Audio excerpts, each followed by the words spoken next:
Andito kami ngayon sa Makati.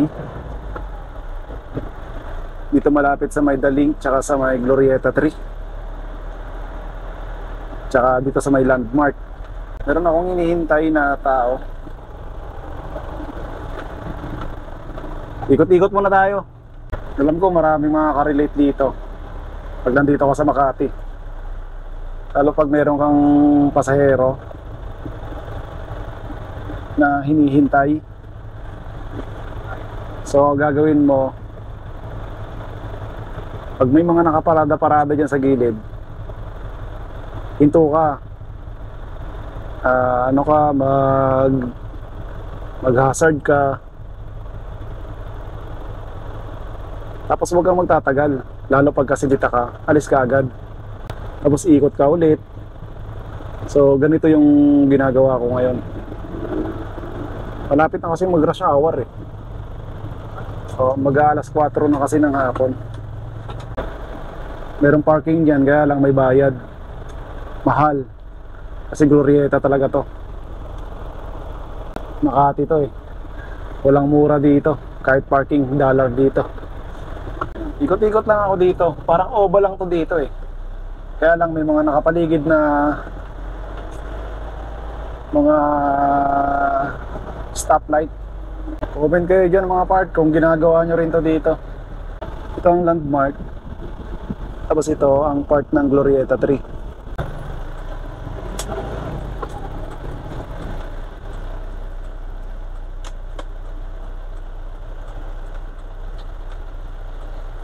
Yan, hinto na naman tayo dito. Tapos hazard. Bali, iniikutan namin tong Park Central Tower. Nakalagay doon. Ayun yung Dalink. Ang gilid na yun. May mga gumagawa pa nga.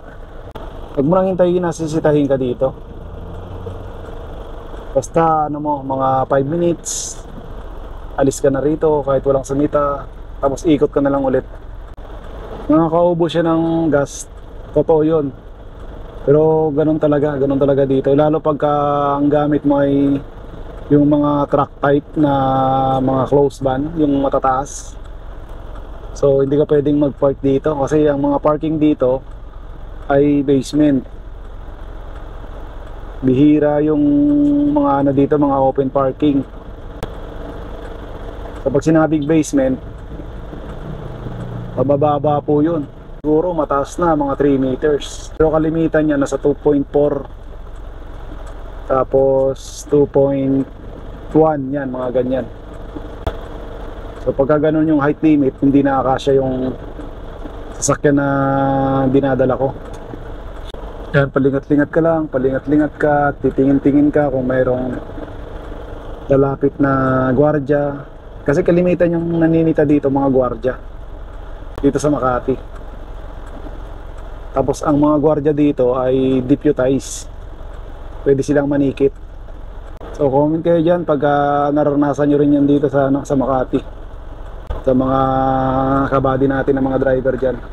Kung hindi ka pa napapadpad dito, ganito yung kalakaran dito sa Makati.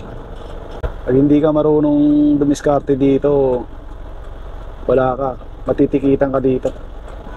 Dapat matalas yung pakiramdam mo dito. Kanina may mga nakita akong gwardiya doon sa may harapan ng Daling, pero nawala naman sila.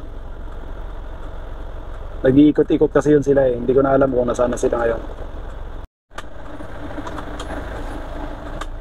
Analis muna tayo kasi meron ako napansin na gwardiya sa likod. Para hindi tayo mahalata. Ganun diskarte ba? Utak ba? Utak boy, utak. Ganun din naman yung sasabihin nila sa atin. Ikot-ikot lang kayo, ikot-ikot. Dito mayroong parking oh. Ayun na, still parking. Yan, yung harap na yan. Ito. Parkingan. 3rd floor. Yan. May mga motor pa sa 3rd floor. Mataas siya. Pwede sana tayo mag-parking doon pero wag na. Dito may mga naghihintay oh. Hindi pa naka-hazard. Naka-hazard kayo. May nakapark doon kanina sa pinagparkan ko. Ayun oh. Ayun. Ayun oh. Kapark din siya. Tumawag na yung ma'am namin na okay na daw siya, pipikapin na lang. So ayos, di ba? Nakatipid ka na ng parking. Magkano din yun siguro? Pinakamababa siguro na parking dito, 40. Flat rate. Sa ano ko lang yun ha? Tansya ko lang yun. Ganun na po yung gawin nyo pagka nandito kayo sa Makati. Lalo pagka meron kayong hinihintay.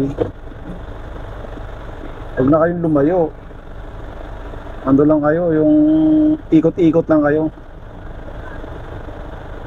Basta titignan mo lang din yung dinadaanan mo, baka maligaw ka rito. Lalo pag baguhan ka dito. Suggest ko po dito, pag nandito kayo sa Makati, mag-Waze po kayo. Accurate po si Waze dito. Kahit yung mga one way dito, alam niya. Hindi na tayo liligaw dito. Didiretso na tayo kasi iikot tayo dito sa may landmark.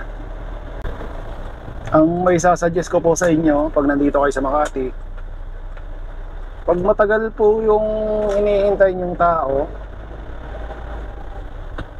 mas maganda po mag-parking kayo kung meron kayong mga pagpaparkan. Pero pag saglit lang naman, ganun po yung gawin nyo sa yung ginawa ko. Meron din kasi akong ginawa kanina, actually kahapon pa. Ginagawa ko siya kasi matagal. Umaalis po ako sa sa area. Tapos doon po ako nagpa-park sa may gasolinahan, sa may Shell. Hindi naman siya ganun kalayo. Basta wag ka lang lumayo. So doon ako nag-park, tapos naghihintay na lang ako ng tawag nila kung okay na sila, tsaka ako aalis. Dito na tayo. So, ba? Nangyari, ma'am? Okay na po. Anong nangyari? Wala lang buksan. Yung cabinet ko. Yan, dito, ilagay mo dito banda. Okay na po? Ano na sila, Hindi ko po alam, ma'am eh. Babalik din naman tayo dun eh. Sayang sa gusto natin eh. Diretso tayo dito.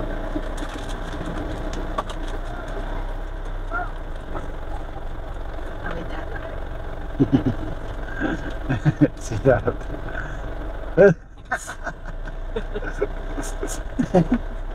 Earphones.